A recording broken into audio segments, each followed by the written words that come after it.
Wealth, security, and opportunity are a byproduct of success. However, it often comes at the expense of deep personal satisfaction and happiness.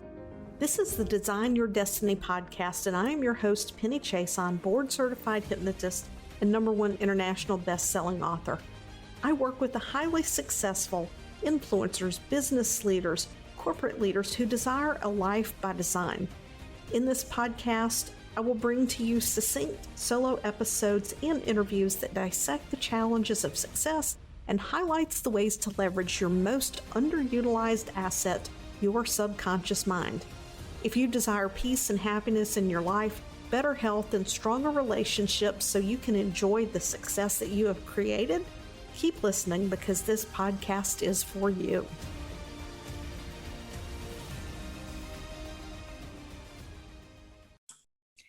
Last week on Design Your Destiny, I talked about living a soul-satisfying life.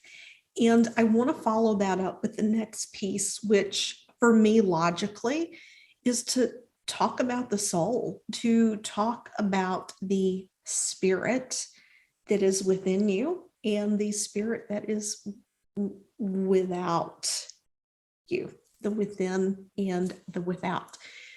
This is so important because our true nature has been domesticated out of us. It's been indoctrinated, if you will, out of us.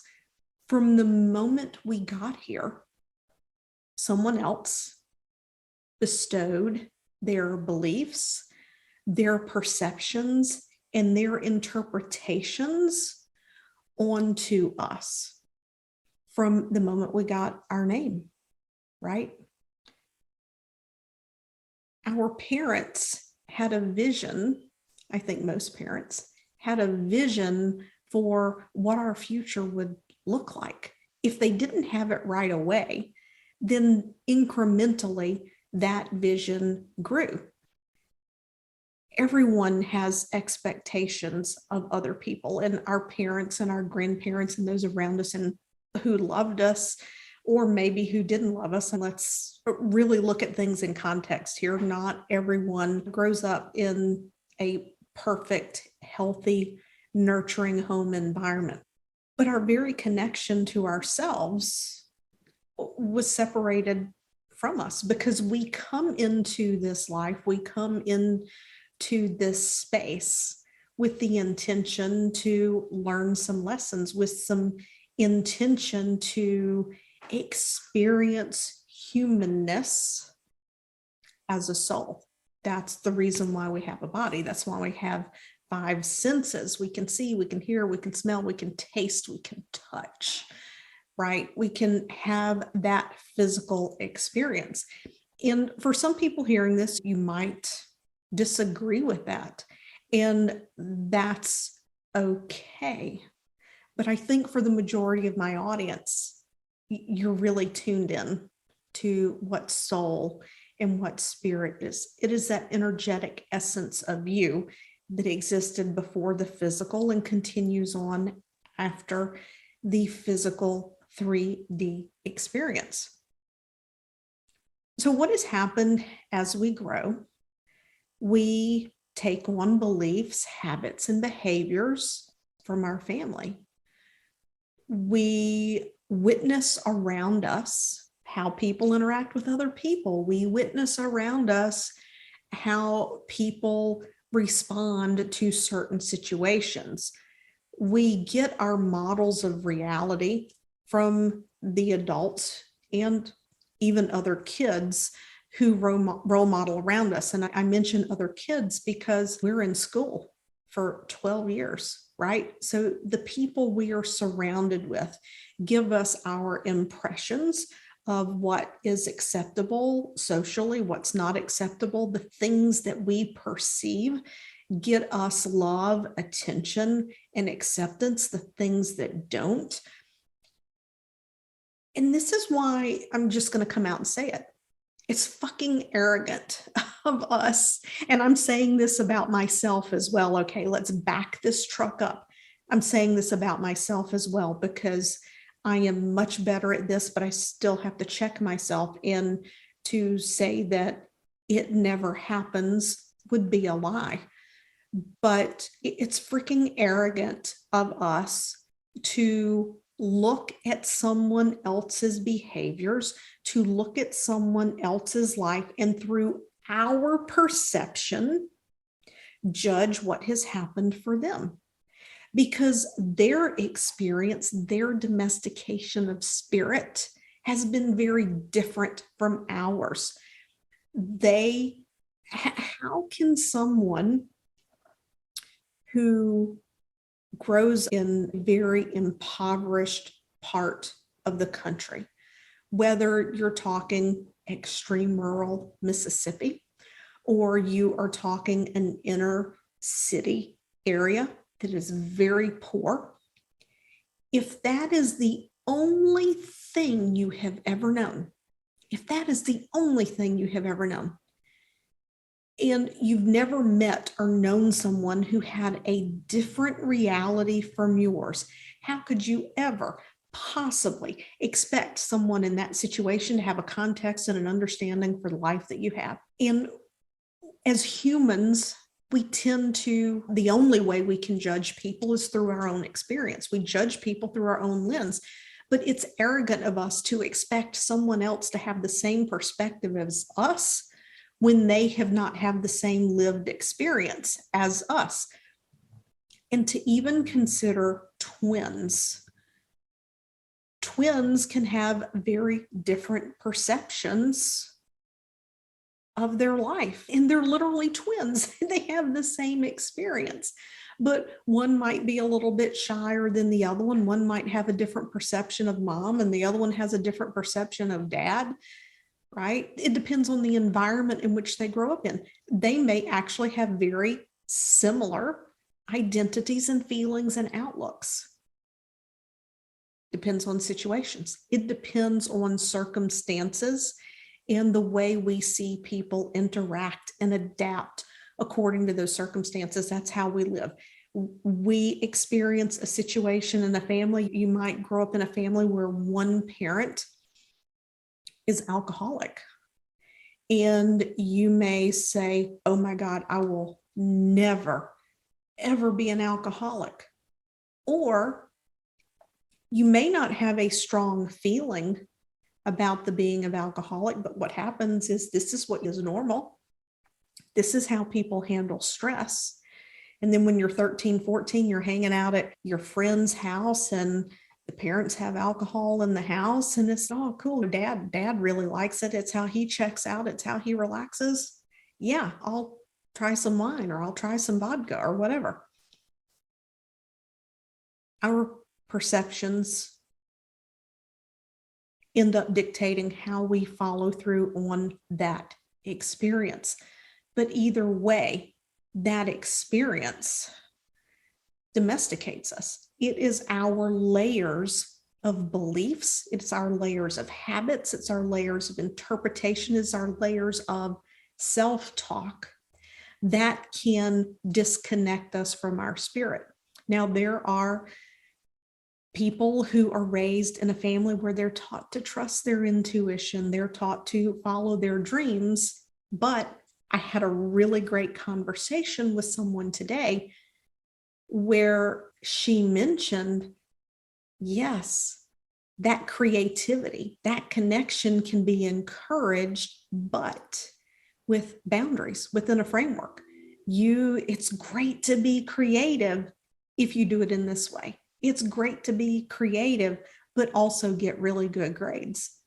And it was a very great point that she made. Even when we're allowed to flourish in our creativity, there are usually expectations placed upon us. And that's really what it comes down to. Expectations. And it keeps us from flying as high as we could, because we're taught, either if you grew up in an entrepreneurial family, you can go out and start a business, or you can join the family business, or you might go get an education and then go into business, or you might be taught, you know what, people in our family just aren't that smart. So as a teenager, you might be encouraged to get a job for a company that has trades, and you go and you apprentice in that trade. And I want to back up there, and I don't want anyone to take that the wrong way. I think the trades are extremely important, and people can make a very lucrative living in the trades. But really, when I talk about the trades, I feel like I really need to back up and clarify here. I'm not talking like plumbing and electric. Let's back that up even a step further in really physical blue collar work. I grew up with a neighbor who was very smart. Everything came so natural to this person, and just always moved around from job to job until getting older and really putting roots down. And this person lives a wonderful life. They love their life. They have no regrets. But I often wonder, I was always curious if this person was going to go to college, because quietly, I believe that person was a lot smarter than I was. And we have to understand when we look at things that the life that we want for ourselves may not be the life that someone else wants for them. However, the framework, the expectations that our family sets can certainly limit our inner desires, our true desires for what we want. I spent 25 years in healthcare, and probably one of the most frustrating things for me to witness would be giving pediatric anesthesia. And one of the hospitals where I gave pediatric anesthesia was a very impoverished area. And I always made it a point, when I would go in, I would speak to the child. I would connect with the child. I wanted that child to feel safe with me when we went back into the operating room. I wanted them to know that I just met them, but I love them. And I would often, depending on how old they were, I would talk about whatever it is that they were doing in the moment. They might be 3 or 4 and looking at a book, or they might have a Snuggie, or kids that were school age. I was like, oh my God, what's your favorite subject in school? And I would encourage reading. And sometimes I would ask, you like to read? And they might say yes or no. And I would always follow up with something along the lines I would segue into, you know what, reading is awesome, because when you read, you get to use your imagination. You get to go into your head and use your imagination. If you can read, you can travel anywhere in your mind. And if you can read, you can learn to do anything you want to do in life. And when I went to work in the small hospital that had a high level of poverty in the area, I lost count of the number of times that a caregiver or a parent would say, oh, he won't amount to nothing. He's stupid. Oh, he ain't that smart. Can you imagine being 5, 6, 7 years old, and in order for a family member to say that about you to a complete stranger? Imagine how often you get that message at home, right? So when I look at what happens in the outer world, before I pass judgment, because we all make judgment calls, but I always attempt to do my best to look at things through the lens of the other person, because we don't have control over that. And the same thing is, we didn't have control over what our parents indoctrinated us into. And that's a pretty extreme example. But even if the parent or grandparent was making a joke, they may have thought it was a joke.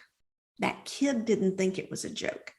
And that comes back to say to you, is that one of the things that may have domesticated your experience is, as a child, if you were very exuberant and chatty and talkative and outgoing, and you got the message that you were too loud, that you were too much, that not everybody, not everybody wants to watch you dance around and sing or whatever, we begin to pull back into ourselves.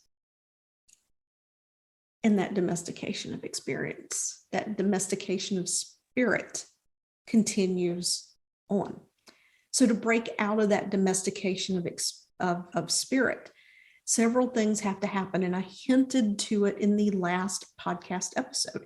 And I'm going to really begin to break this down for you over the next episodes. I want this to be a powerful series for you. But here's where I want you to start right now.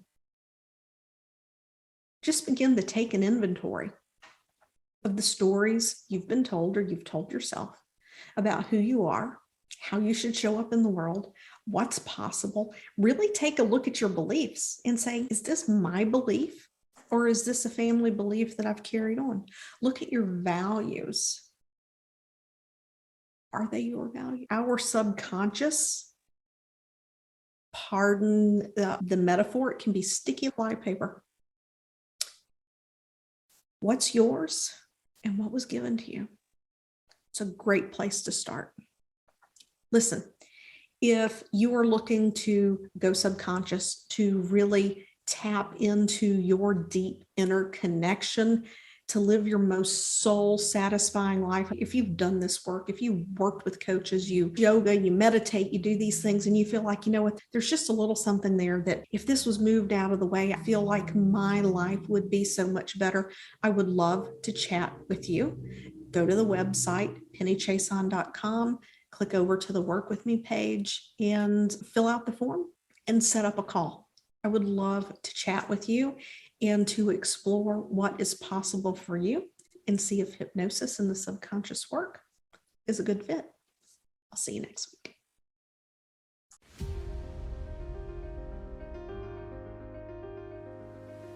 Thanks for listening to this episode of Design Your Destiny.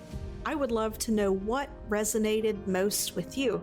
So just take a screenshot of this episode, share it over on your Instagram stories, and tag me at penny.chiasson and let me know what you thought. Also, if you head over to iTunes and you leave a positive review, it helps this podcast to help reach even more people, making a difference, elevating humanity and mankind.